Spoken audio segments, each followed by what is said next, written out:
getting through to their classrooms or not, and using quizzes or pop quizzes as a diagnostic tool, not as something to justify the results of that classroom. So at the end of the day, I envision a structure that is focused on one thing and one thing only, and that is letting teachers teach. Thank you. Mr. Tom, I did it again. Mr. DeBlasio. You just go to people think you always go to the better-looking Bill. That's all. Turned ugly. That wasn't very nice. Sorry, watching you. First of all, I think teachers have an extraordinary ability to tell the difference between a truth and a lie. And don't listen to anyone's words, look at their actions. So I simply say to anyone who doesn't want to talk about the history of the last 4 years or the last 12 years, why don't you look at each and every candidate, look at what they did. Don't look what they're saying now, look at what they did. Did they challenge when the mayor, when the chancellor were doing the wrong thing? Did they stand up? Look, I was outside Wadley and Brandeis and PS 114 in Brooklyn, Canarsie, fighting against closures and co-locations that were wrong. And I stood up time and time again when this administration tried to attack teachers, tried to disempower parents, etc. Look at the record of each and every person up here before you decide. That's all I can say.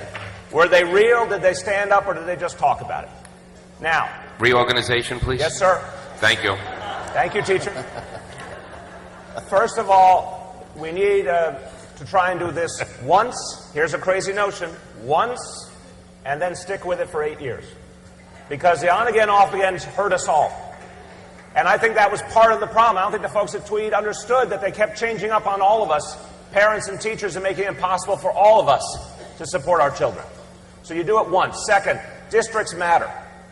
I was on District 15 school board. Districts matter. We need to find a way to get parents to be able to talk to someone at the district level, teachers, principals relating to leadership at the district level again. We need big decisions like our curriculum to be done in consultation with teachers and parents. If you consulted right away, we would get away from high-stakes testing and we'd get away from a culture of test prep, because the actual consumers, the actual practitioners, would tell you it doesn't work. So right away, change the structure to talk to the people who do the work and make the decisions with them. That's a whole different approach that would change education in this city for the better. I want a PEP that can actually debate and challenge the mayor.